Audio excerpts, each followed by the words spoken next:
Hello everyone, this is Tanu Sharma from Brilliant Classes of Anatomy and Physiology. In the previous class, I am discussing about the skeletal system and the bones.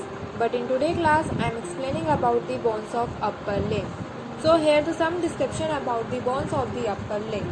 The upper limb is divided into three regions. These consist of the arm, located between the shoulder and elbow joints, the forearm, which is between the elbow and wrist joint, and the hand, which is located distal to the wrist. So there are the three parts. First is arm, second is forearm, and third is hand. Now there are 30 bones in each upper limb. The humerus is the single bone of the upper arm, and the ulna and the radius are the paired bones of the forearm. The base of the hand contains 8 bones, each called a carpal bone, and the palm of hand is formed by 5 bones, each called a metacarpal bone. The fingers and thumb contain a total of 14 bones, each of its phalanges bone of the hand. So here a description about the bones of the upper limb. So I am starting introduction of scapula first. The scapula or shoulder blade is a flat triangular shaped bone that lie adjacent to the posterior surface of ribs 2 to 7. Next, marking of the scapula bone. So it has 3 borders, superior lateral medial, 3 angles, superior lateral medial, and 2 surfaces, costal dorsal. So I am only explaining here the markings. In the further slides, I am also explaining where the markings are located at the scapula bone. Alright. Second, a prominent ridge or spine divides the dorsal surface into 2 unequal parts called the supraspinous fossa and infraspinous fossa. Next, a shallow depression at the lateral angle called the glenoid cavity except the head of the humerus to form the shoulder or glenoid humeral joint. The scapula also articulate with the clavicle to form the shoulder girdle or the pectoral girdle which support movements of the humerus.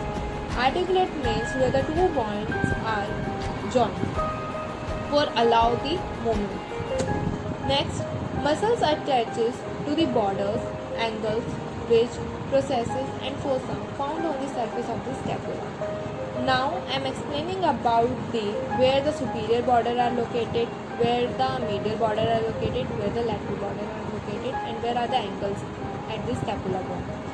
So first, superior border. Superior border is the upper edge of the scapula that runs next to the clavicle. So you can see in the image where the superior border is located at the scapula, on the upper edge of the scapula. Next is medial border. Is the medial edge of the scapula and is also called the vertebral border. So you can see in the image of the scapula. So medial border in the part of the medial center of the scapula. Alright. Next, lateral border is the lateral edge of the scapula. So you can easily identify where are the borders are located. Superior means upper, medial means on the middle side, lateral means on the lateral side. Next, superior angle is a sharp curvature at the junction of the superior and the medial borders. Next, lateral angles is the junction of the superior and lateral borders.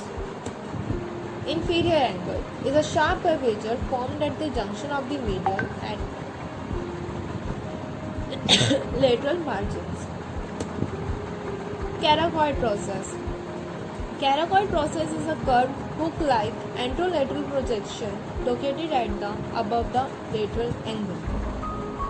Caracoid refers to the marking resembles to a crossbeam. So you can see in the image of the scapula at the caracoid process, it is in the shape of the crossbeam. Suprascapular notch is a small groove located medial to the caracoid process. So it's a form of a passageway for the suprascapular nerve. Glenoid cavity or fossa is a slightly concavity at the lateral angle. It forms a shallow socket for the articulation of the head of the humerus.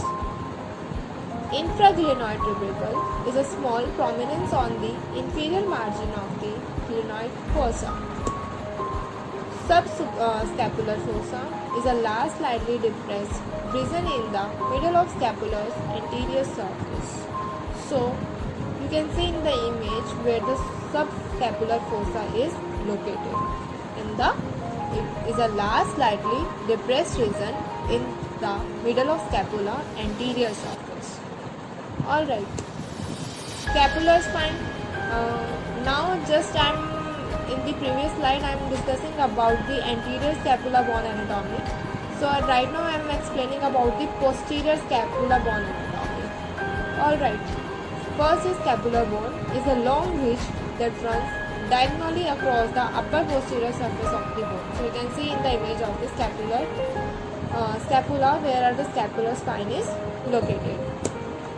Next is acromine is a lateral fan-like extension of the spine. Supraspinous fossa is a slightly depressed area located superior to the spine. Infraspinous fossa is a large slightly depressed area located inferior to the spine. Infraglenoid tubercle is a small prominence on the inferior margin of the glenoid fossa. Next, I am talking about the clavicle bone.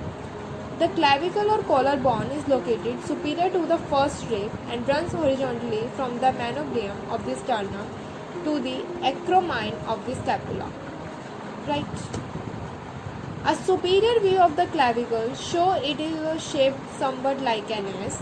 The medial end curves anteriorly and the lateral end curves posteriorly. So you can see in the image of where the posterior curvature here and the anterior curvature here of the clavicle. Along with the scapula, the clavicle forms the shoulder or pectoral girdle which connects the humerus, means arm, to the axillary skeleton. The clavicle functions like a strut or lever arm to help support the humerus and scapula and maintain their position relative to the rib cage. So you can see in this image also. Humerus is a long bone that supports upper arm. It extends from the shoulder joint to the elbow joint. So you can see in the image of humerus. At proximal end, the humerus is attached to the axial skeleton by the shoulder girdle or pectoral girdle, which consists of the scapula and clavicle bones. So you can see in the image, here is a humerus. Alright, so here is scapula bone and the upper is clavicle. So they consist scapula and the clavicle bones. And in the upper part, I am just saying about from the scapula, there are the articulation of the humerus. Alright. The rounded humeral head fits into the glenoid cavity of the scapula. The lateral side of the scapula allows the shoulder joint to be very mobile but also reduce its stability. Muscles from the shoulder girdle help stabilize the joint and control the front to back, side to side and rotational movements of the humerus. So you can see shoulder girdle muscles that move the humerus like that. Posterior view and the anterior view you can easily see here. A long cylindrical shaft makes up the middle part of the humerus. Most of the shaft surface is smooth except for the deltoid tuberosity, which is located near the midpoint of the lateral margin. The shaft is an attachment site for the several muscles that move the upper arm and the lower arm. So you can see here where is the glenoid fossa, what is shaft, what is deltoid tuberosity. So in the humerus, the upper part is head, which articulate with the scapula, and there is clavicle. On the scapular side, there is glenoid fossa, and the humerus contains the shaft because it is a long bone. And in the middle part, it is have deltoid tuberosity, and the upper part where the articulation has been started, so it is known as head. Alright. The shaft is an attachment site for the several muscles that move the upper and the lower arm. Distally, the humerus joins medially with the ulna and lateral with the radius at the elbow joint. The humeral joint is formed by the pulley-shaped trochlea of the humerus and the trochlear notch of the ulna. The humoradial joint is formed by the rounded capitulum of the humerus and the concave superior surface of the radial head. So now, from the humerus, so there are the two bones also distributed. One is radius and second one is ulna.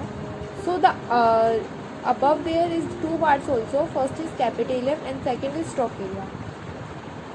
On the upper part of the radius there is the capitulum, and on the upper part of the ulna there is a trochlea. Alright. Next, I am discussing about the radius and the ulna bones. The radius and the ulna are the bones of the forearm. The forearm is the region of the upper limb that extend from the elbow to the wrist. Alright. The radius bone support the lateral, means thumb side of the forearm, and the ulna bone support the medial little finger side. At the elbow, the radius and the ulna articulate with the trochlea and capitulum of the humerus bone. So in the previous video, in the previous slide, I am talking about the capitulum of the trochlea. So humerus furtherly divided into other part is like forearm, because there contains two parts, right? Arm, forearm and hand. So arm till humerus, then forearm divided into two parts, radius and ulna. So on the above radius there is a capitulum articulate, and on the ulna side there is a trochlea articulate. The junction between the humerus and radius is a hinge joint which permits flexion and extension movement, means front to back of the elbow. The junction permits the wrist to move in two planes. Flexion and extension means front to back, and abduction and adduction side to side.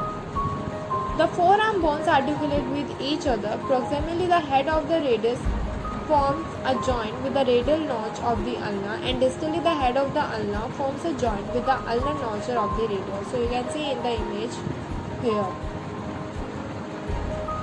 These pivot joints allow the radius to rotate around the ulna, which turns the palm of the hand pronation and supination. An intracaeous membrane spans the distance between the medial edge of the radius and the lateral edge of the ulna.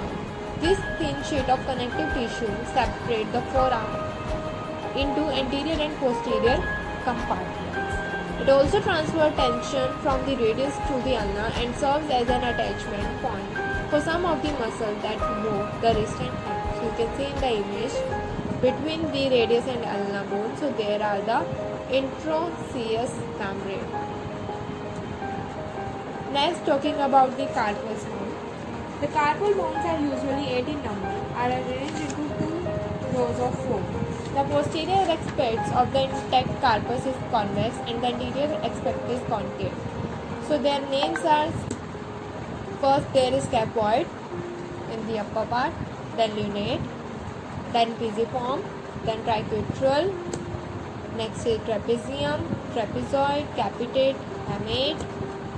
Next is metacarpal bone. The metacarpal bones articulate proximally with the carpus and the distally with the proximal phalanges. There are 5 wormguts and each associated with a digit. First is metacarpal 1 is in thumb, second is metacarpal 2 index finger, third is metacarpal 3 middle finger, fourth is metacarpal 4 ring finger, metacarpal 5 is little finger. So you can see the image here. Next is phalanges. The phalanges are the bones of the fingers. The thumb has a proximal and distal phalanx, while the rest of the digits have proximal, middle and distal phalanges.